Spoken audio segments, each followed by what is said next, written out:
Welcome to the Never Too Early Fantasy Football Podcast, where it is never too early for fantasy football. My name is Jeff.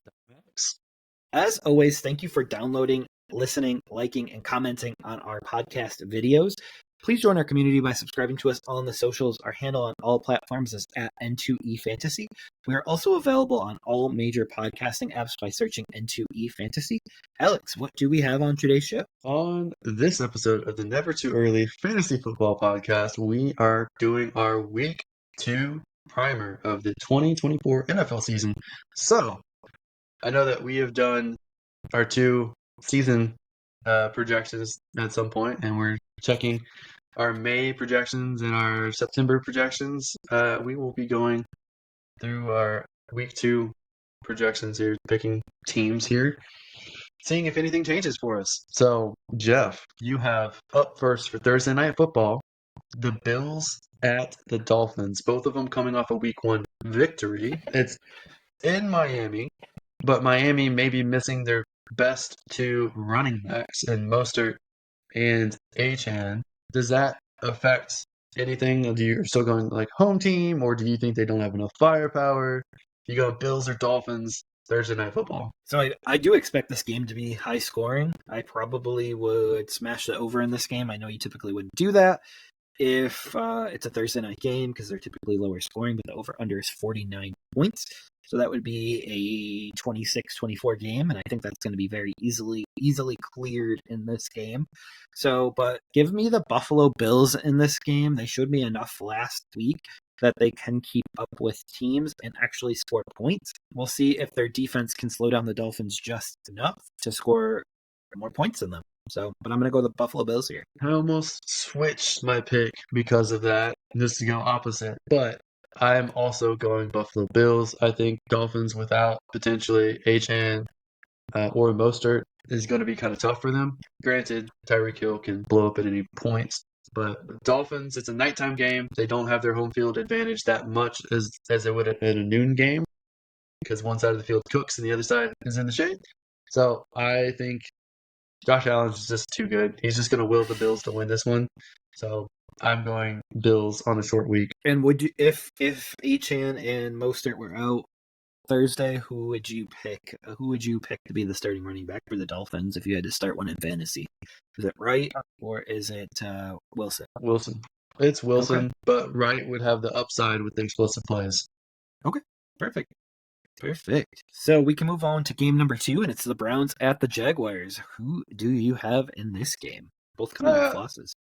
Yeah, this is not an easy one for me to pick. It's which one do I hate less or no? Your bias is showing. I know. The better team to me is the Jaguars, and Browns typically play worse away games than home games. So I'm going the Jaguars for this one. Yeah, give me the Jaguars in this one as well, and I would even consider starting Brian Thomas going forward. He looked really good in game 1, and I expect the rapport with Lawrence to grow this season. And then obviously keep an eye on the backfield with Bigsby and Etienne. We'll see if the split goes back to a 70-30 or if it's more 50-50 again. If you were dealing with a bunch of injuries and needed to plug in a running back or a flex, would you put Bigsby in? Yeah, is he absolutely. a viable flex? Yeah, absolutely. I don't think I would question that one. I think I would just do it. The bottom end, but still he has a potential high upside, even as the number 2. Absolutely. Right. Colts at Packers. I think we both would have gone a certain way if all things were even and healthy, but with Jordan Love most likely missing this week, I'm going to go Colts on this one. Yeah, I think this is going to be our third agreement, and I would have easily taken the Packers if Jordan Love was there, but he is not, as far as I know. And so I'm going to go Indianapolis on this one. Are you sitting anyone in this game from Green Bay? I'm going to start Jaden Reed and just hope for the best. I mean, you got to fire up Jacobs, and you got to fire... I probably wouldn't start another pass catcher if I had another choice. Deep flex plays, maybe Christian Watson. He almost had 2 touchdowns last week. Yeah, absolutely. I just don't know how accurate Malik Willis is, and how many passes will actually be completed in this game. All right. I think we're going to have another agreement with this next one. Chargers at Panthers. I'm going Chargers. I don't expect this to be a high-scoring game, but who knows at this point with how the Panthers played week 1. So I expect the Panthers to play better this week. There's been historically like a team that does really bad in week 1 where they rebound in week 2, so it does make week 2 Survivor a lot harder. I can see why someone would want to pick the Chargers over the Panthers in Survivor. I don't like the traveling from the West Coast to the East Coast, and for that reason, I wouldn't take the Chargers as my Survivor lock it up. But I'm going to go with the Chargers in this matchup. I think Harbaugh and Herbert are better than Bryce Young and Canales at this exact moment. So, quarterback and coach. All right. Raiders at Ravens. I'm going For to this go one, with the team that starts with R-A, ends with an S. Raiders. Oh, I'm going Ravens, or as you put in the notes, Raverns. We're going to go with the Raverns. Yeah, and I will go with the Ravens as well, and I'm going to lock it up. And if you have likely and need a tight end, I would not shy from putting him into your starting tight end spot. How do we feel about Derrick Henry after Harbaugh just said he didn't sign him to be a 30-carry running back? Are we putting him in, or? I mean, you draft him as a second rounder. I feel like you have to keep playing him, but you don't feel great about what he said because we know that Henry gets better as the game goes on. Oh man, it's like my bust player might actually be right with this one, but we'll see. If he keeps scoring touchdowns at his rate that he does, and you might have to erase that, but yeah. He might get little yardage and 27 touchdowns for all we know. He may break the NFL record this year. It's possible. Barkley is much more ahead of him right now, but there could be games where he has 3 or 4 touchdowns on the ground. Yeah. We're both going Ravens here. I don't trust the Raiders offense at all. The defense, they got an injury with Tyree Wilson, and their best cornerback, Jones, is probably going to have a suspension from a fight. So the fight at the end of the Chargers game last week, I don't expect the Raiders to do very good in Baltimore. Then again, they could surprise me. Who knows? But let's go on to the next matchup here. The Saints at the Cowboys. This is a closer game than I think we would have expected. Jeff? So, was the Saints win last week the Panthers being bad or the Saints being good or a combination of the two? So that's one of the questions that goes through my head in this matchup. But I'm going to go with the Dallas Cowboys in this matchup. I think they have enough firepower. It's in Dallas, and yeah. And I just hope everyone in New Orleans stays safe with the hurricane coming. Part of me wants to pick the Saints just despite the Cowboys, but I think the Cowboys are the better team. I'm going Cowboys. Man, we're 6 for 6. 4-6. Maybe we'll mix it up on the next one here with the Giants at the Commanders. Alex, who do you have in this game? I have the Commanders. I don't like the Giants at all. I think Jaden Daniels will be better this week. I think that the Vikings proven you can run on the Giants. Brian Robinson and Eckler, I think, will do well in this matchup. I believe that is correct, and I think Jaden Daniels gets his first NFL career win. So, but this puts Daniel Jones on even more of a hot seat. I'm very curious how we're even going to have a difference the way that this week is lined up. I think we might be 16 for 16. It's possible. And you might change it up on this one. You did mention this as a possible surprise. So, Jets at Titans. Are you pulling the trigger on the upset here, or are you going Jets? Will Levis looks so bad that I cannot go a team other than the Jets in this one. But there is a wonderful stat out there that shows how teams fare after they play the San Francisco 49ers, and the week after they lose the vast majority of the time. So that is a possibility here that we just need to keep an eye on. But I'm going to go Jets, Jets. Yeah, I just can't imagine the Jets losing to the Titans in this one. I mean, obviously, if Callahan sticks with what he said and punts the ball on first down every time and lets the defense win, maybe the Titans have a chance. But it has to be the Jets. Yeah, I'm going to get New England beat Cincinnati. I'll never live that down. And it never should have happened. So we'll see. Making me the lock 'em up expert of the podcast. Thank you very much there. Maybe if I say the Jets are the lock 'em up pick this week, maybe they'll lose this week. We'll see.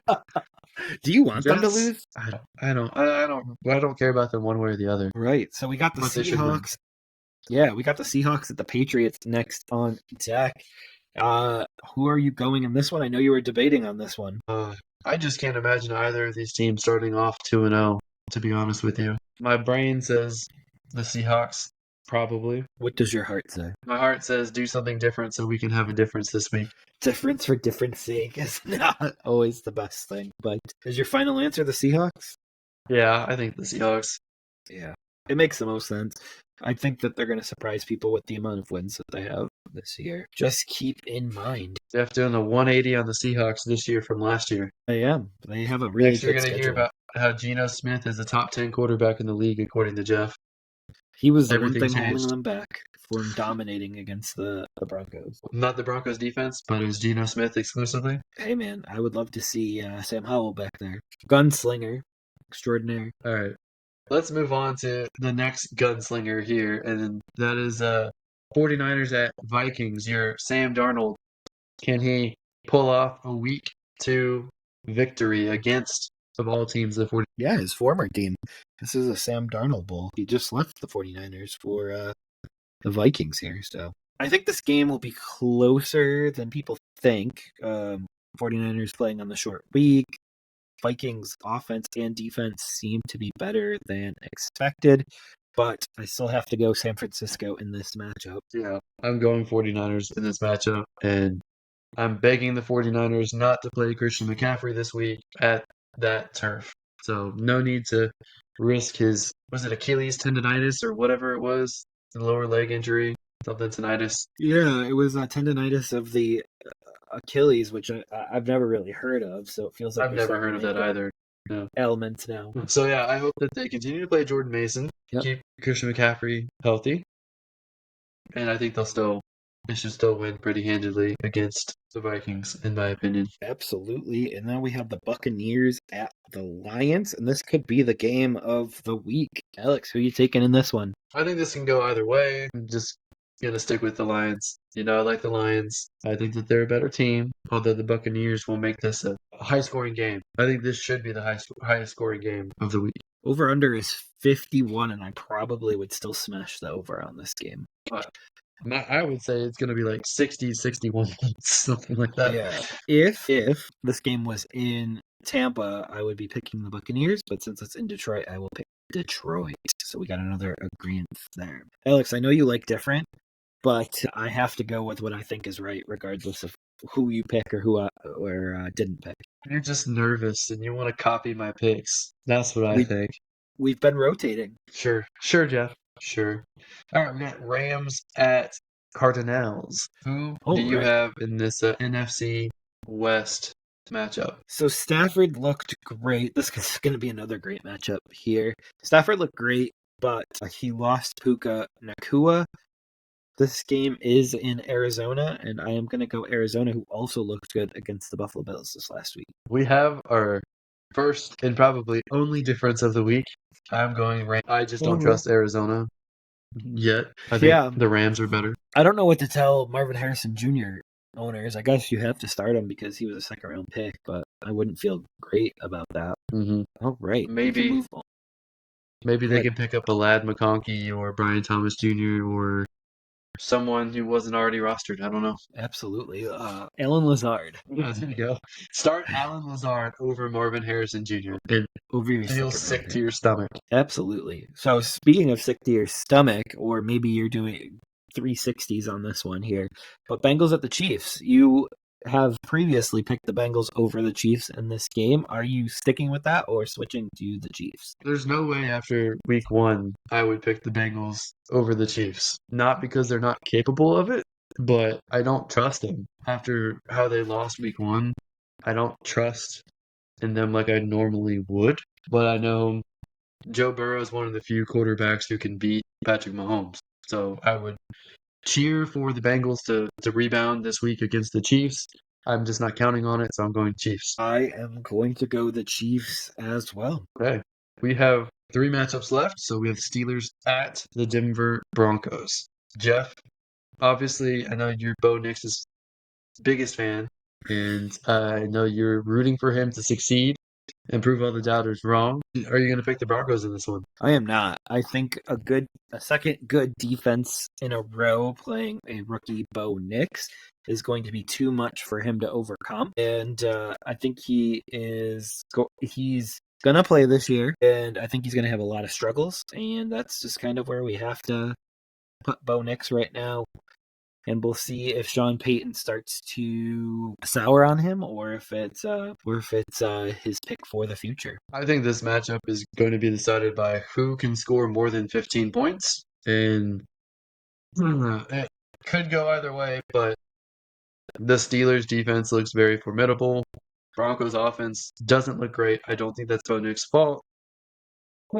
I just am rooting for the Broncos to survive the week, but Steelers win. I think that their defense is too good, but it'll be close. It won't be a high-scoring game. Yeah, off of 6 field goals by Chris Boswell, right? Yeah.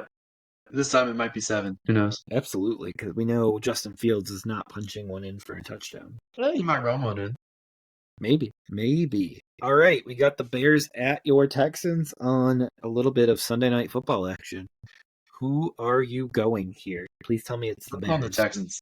Texans. Easy. Yeah, I'm going the Texans as well. They could get surprised. Like, anything's possible, but it seems way more likely the Texans win. If you had DJ Moore, are you starting him this week? You might have to, depending on your options. Got it. I probably would, just because I think the Bears are going to be behind and they'll have to throw the ball. So yeah, and I think it helps that Odunze is not going to be playing in this game, or will be limited if he does. I think for the Texans guys, like all 3 Texans wide receivers, you might have to keep them in your lineup because you don't know who it's going to be week to week. So I know the Bears actually have a solid defense, to be honest with you, but yeah, I think Tank Dell remains the most boom bust guy on there. For that reason, he would be the one that I would bench, and I ended up with 0 shares of him for that reason. So we shall see. We're on to the last matchup, and we have Kirk Cousins in primetime. The Falcons at the Eagles. And you know what I have to do, right? What? It's a bird bowl. Bird bowl.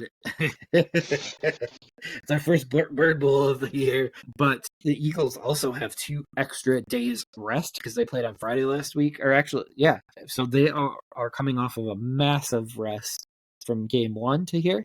So I am going to go the Eagles in this game. And I think this is pretty certain here. There's not a 0% chance that the Falcons could win, but it's pretty small either way you look at it. The Eagles struggled mightily against Green Bay week 1 in Brazil, turned over the ball twice in favorable position to Green Bay, and still won handedly. Whether or not Love got hurt, I still think the Eagles would have beaten Green Bay. And this is a team that's so talented, they can accidentally stumble and trip into a victory. So I'm going the Eagles here. Falcons, I hope they get things turned around, but it doesn't look good early. Absolutely. So the Eagles should start off 2-0. We have 1 difference the entire week. That's interesting. That means that we are either 100% correct or we're going to get a ton wrong, because week 2 is usually statistically one of the harder weeks to pick because we go off of recency bias, which is week 1. That Seahawks-Patriots one is real tough, though. Pretty tough. And Bills-Dolphins. Those are the 2 I feel like we could potentially be off on. Yeah, I just feel like the Seahawks have more weapons than the Bengals did last week because they only had Jamar Chase in the lineup, basically. That was a star. And, I mean, obviously the Seahawks could be down their 2 running backs as well, and then you would want to start McIntosh. So that could really impact that game as well. Bengals have Joe Burrow versus Seahawks Geno Smith. So it kind of offsets.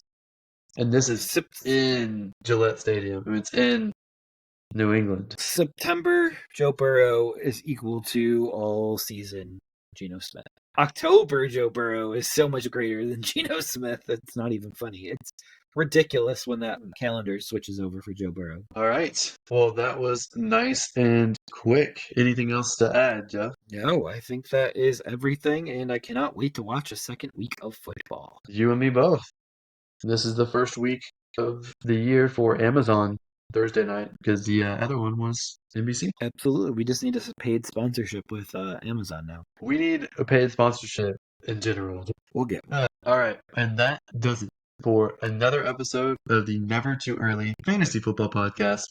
Thank you all for downloading and listening to this episode, and please don't forget to like and subscribe. Please leave us a comment and share the show. Every little bit helps. You can find us on all podcasting apps by searching N2E Fantasy and with our handle at N2E Fantasy on all social media platforms. Please join our community and give us a follow. Until next time, take care of yourselves and remember, it's truly never too early for fantasy football. Thank you again. Bye, everybody.